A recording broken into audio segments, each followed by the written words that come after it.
Hey guys, for this video I'll be reviewing the big match between Arsenal and Everton. Okay, so going into the match, it was a home game against Everton, a big test, a bigger test compared to our previous games, and we needed to win because it was going to consolidate our top 4 standing, our top 3 standing, and it was going to basically eliminate Everton out of the picture. However, if Everton were to get the points over us, I think they were going to jump to 58 points and we were on 59, but now I think it remains Arsenal on 60 points and Everton on 56. Yes, with Chelsea and Tottenham, Chelsea's got 2 games on Arsenal and Tottenham's got 1 game on Arsenal, so it kind of dented our chances a little bit, but I still think we can definitely make top 4, top 3 if we just continue to just not lose a game. But it was one of those games that we should have won at home in front of the supporters. Giroud with a number of chances, and I'm just beginning to think if we started Podolski as our centre forward, like a lot of the news was saying during the week, maybe we would have won the game. He's got that clinical, that finishing that Giroud sometimes lacks. I mean, when Giroud's on, he's hitting him in, but when he's not on, he's still creating the chances, but he's not as composed in front of the goals, and that's what happened last night. That Ramsey cross was unbelievable, and that dive, it was so passionate, and he threw his body at it, but I have a feeling that maybe a Podolski or even Van Persie or someone would finish it. But on any other day, he probably would have finished it, but I don't know, he was a bit turned off last night, he wasn't completely in the zone. But he had a number of serious chances, and we had Cazorla on the left. We started Wilshere as the more attacking option, which I liked. But then during the news, they were also saying that Wilshere was going to be rested because Arsene Wenger admitted he brought him back too early. Yet he gave him I don't know 70 odd minutes against Everton, which I don't know. I would have rathered him for the last 20 or so minutes and started with the Ox on, because we saw when the Ox came on, he had that more central role. He could do whatever he wanted. He was wandering from the left wing to the right wing. And he created a few chances for us, and I forgot, he did a through ball to someone. I'm not sure who it was for. I think it was Podolski perhaps, but it created a big chance, and it was an amazing pass. But he's a better version of Walcott, I reckon. I mean, we're all fussed about when Walcott was about to leave, and he's resigned now, and that's great news. But we need to make sure that we keep Ox, because he's got that versatility to his game. He can play a number of roles. Walcott is more suited to a role where he can just run straight. He doesn't want to really, do tricks and deviate from a straight line, but Ox can do that. He's a better crosser. He's quite a good finisher when he has his chance, and we've seen a number of pot shots he's taken from outside the box that's actually challenged a keeper or hit a bar a few times.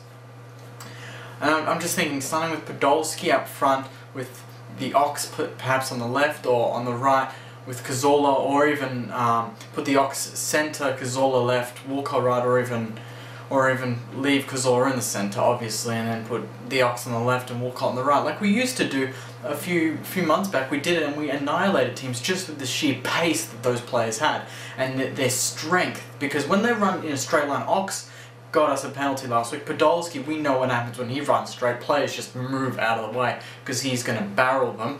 And Walcott, he's got the pace, so he's just going to get past you anyway. So with those 3 there, it really does give you that speed. And we all know on FIFA it's effective, but in real life, don't underrate it because it's very important. Giroud had a bit of a down game, like I said. His positioning was good, but the game seemed to slow down a little bit when he had the ball. Same with Ramsey. He's he's getting better. I'm getting impressed with him. I'm liking his game as that more defensive mid, and they can drift forward and support the likes of Arteta, but also Cazorla, so they're not isolated and double teamed. But I don't know. It was the personnel was there. I don't know. We just weren't switched on. And Everton are a very good team. I do rate David Moyes and how he structures the team. It's very much like an Arsenal sort of style, likes to pass it around.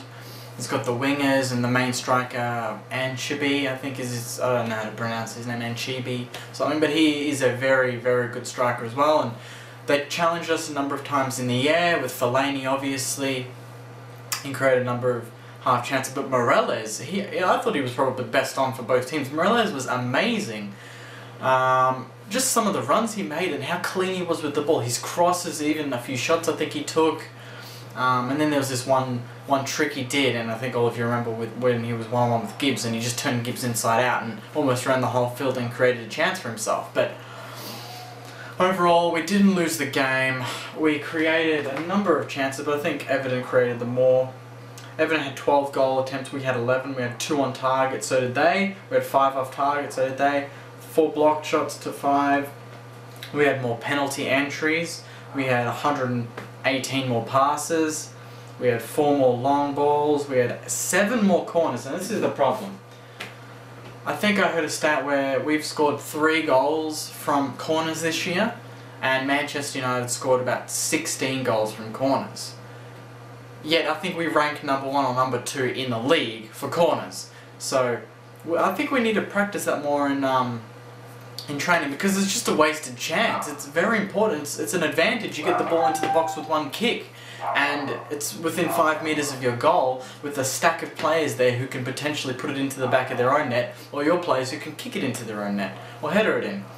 But we don't take those chances, and I think, I don't know, maybe looking for a bigger, stronger defender or a taller player, or just a central defensive mid like a Fellaini could do that. And if Everton don't finish in the top 4 or 5, then maybe Fellaini will be thinking, hey, I like the way Arsenal play. And we've already opened our interest with Fellaini, saying that we do like him. And Arsene Wenger has mentioned him a fair few times when the transfer window's been open, that he wouldn't mind a player like Fellaini in the team.